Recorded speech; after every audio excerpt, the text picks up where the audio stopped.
ఏంటి భయ్యా, అసలు ఏం జరుగుతుంది మన బీసీసీఐ సెలక్షన్ కమిటీలో? మరి ఇంత దారుణమా, ఇంత ఫేవరిజమా? వరల్డ్లోనే అతిపెద్ద క్రికెట్ బోర్డు అయిన బీసీసీఐ ఇంత ఘోరాతి ఘోరంగా ప్రవర్తిస్తుందని అనుకోలేదు. లైఫ్ లో ఫస్ట్ టైం బీసీసీఐ సెలక్షన్ కమిటీని చూస్తే కోపం తన్నుకొస్తుంది. లేకపోతే ఏంటి భయ్యా, శ్రీలంకతో టీ20 సిరీస్ కు రుతురాజ్ గైక్వాడ్, అభిషేక్ శర్మలను కాదని శుభ్మన్ గిల్ అండ్ రియాన్ పరాగ్ లను సెలెక్ట్ చేస్తారా? అసలు వాళ్ళు జింబాబే సిరీస్ లో ఏం ఆడారని సెలెక్టర్లు సెలెక్ట్ చేశారో నాకైతే అర్థం కావటం లేదు భయ్యా. ఆడిన ఫస్ట్ సిరీస్ లో ఇండియా తరపున ఫాస్టెస్ట్ సెంచరీ చేసిన అభిషేక్ శర్మ వాళ్ళకి కనిపించలేదా? జింబాబే పై ఒక మ్యాచ్ లో 79 రన్స్, మరో మ్యాచ్ లో 49 రన్స్ కొట్టిన రుతురాజ్ గైక్వాడ్ వీళ్ళకి కనిపించలేదా అని నాకు డౌట్. ఒక మ్యాచ్ లో 2 రన్లు, మరో మ్యాచ్ లో 22 రన్లు చేసిన రియాన్ పరాగ్ లో ఏం కనిపించిందని సెలెక్ట్ చేశారో నాకైతే అర్థం కావటం లేదు. ఫేవరిజం అంటే ఇదే కదా భయ్యా. మరి శుభం గిల్ అండ్ రుతురాజ్ గైక్వాడ్ ఇద్దరి టీ20 ఫార్మాట్ లో కంపేర్ చేస్తే 20 మ్యాచెస్ రుతురాజ్ ఆడగా 19 మ్యాచెస్ శుభన్ గిల్ ఆడారు. ఎవరేజ్ ప్రకారంగా చూస్తే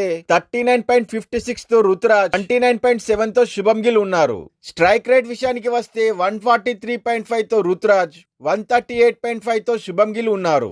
ఐసీసీ ర్యాంకింగ్ లో నెంబర్ 7 లో రుతురాజ్ ఉండగా 37 ర్యాంకింగ్ లో శుభం గిల్ ఉన్నారు భయ్యా. చూడండి భయ్యా, ఇద్దరి మధ్య ఎంత డిఫరెంట్ ఉందో. అయినా శ్రీలంక టూర్ నుంచి రుతురాజ్ గైక్వాడ్ ని డ్రాప్ చేశారు. బీసీసీఐ లో ఎంత ఫేవరిజం నడుస్తుందో ఈ విషయంతో క్లియర్ గా అర్థమైపోతుంది భయ్యా. బీసీసీఐ సెలక్షన్ కమిటీపై మీరెలా ఫీల్ అవుతున్నారో మీ అభిప్రాయాన్ని కామెంట్ రూపంలో తెలపండి. మరిన్ని ఇలాంటి న్యూ క్రికెట్ అప్డేట్స్ కోసం మా ఛానల్ ని సబ్స్క్రైబ్ చేయండి.